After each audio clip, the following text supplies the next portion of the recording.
In this video, we are going to go over the Whiteboard app that Bridges has available on their website.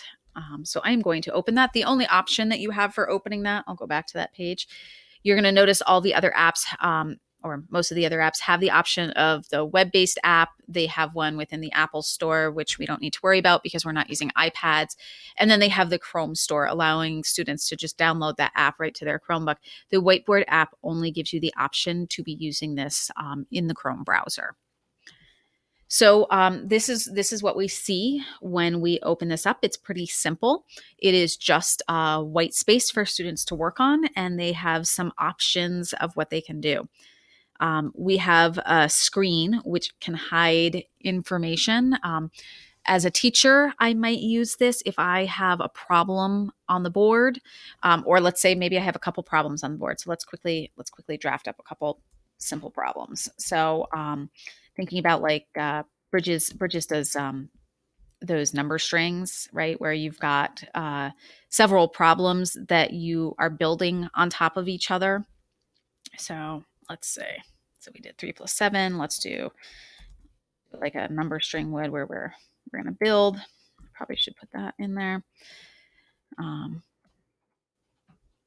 So what I would do is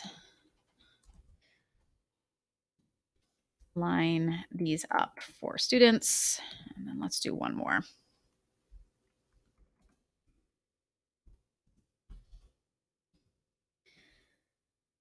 All right. So you might do this ahead of time and share this with students. You might be working on this as a class, especially if it's a number string. Typically, those are done together.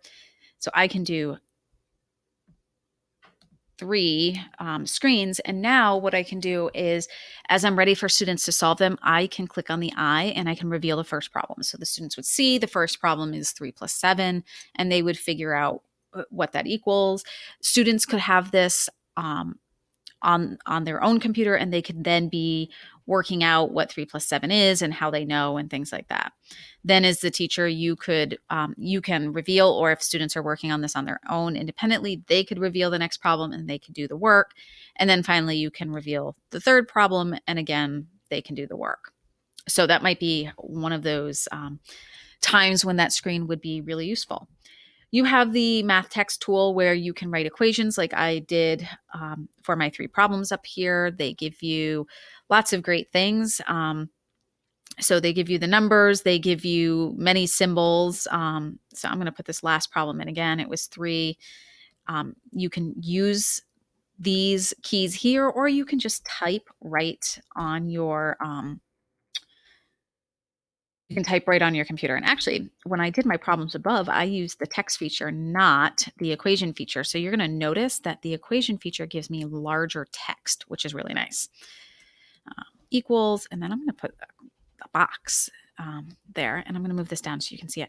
But so now you can see this. A lot of times they see problems like this. They see problems like this on different assessments. I'm thinking SBAC, maybe they have something that's like this, getting used to seeing problems looking different ways. You can make your text larger and smaller. So then the feature I used before was the text button right here. So you can type in that text. Let's take a look at this one. Same thing. You can make your text larger or smaller. As you noticed in that text box, when I clicked on it, I can change the color of my font, things like that. Then you have your pen tool. You have free draw, which allows you to free draw, just like it sounds. You have the next one, which is going to allow you to draw straight lines. So this one's great if you are working on shapes or want to build a table, something like that. You can change the color of your drawing. You have an eraser, which allows you to erase mistakes, things like that. Or the bottom one will erase anything that you've drawn. It won't erase your whole board, just anything that you've used the pen tool for. So I'm going to say yes, clear. And so you can see that everything else has stayed, just my work has disappeared. Then you can duplicate things. So if I clicked on this problem and then click duplicate, it gives me the same problem.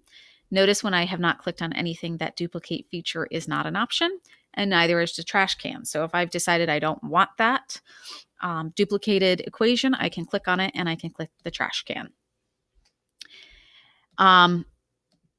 As the student, when I want to share my work with my teacher, I can use the share feature. As the teacher, you can also use this. If I had set this up and wanted to give it to kids and wanted them to do the work, I can click that share feature. I can share a code with them. I can share a link with them. Students can do the same thing. They can share an image with me. They can share a link with me. And both of those things can be shared right in Google Classroom. So really great feature, especially when we're looking for a whiteboard app. This one's nice just because it's right in Bridges. So something that students may be getting used to as you're using more of the apps within Bridges. So that is an overview of the whiteboard app that is provided by Bridges.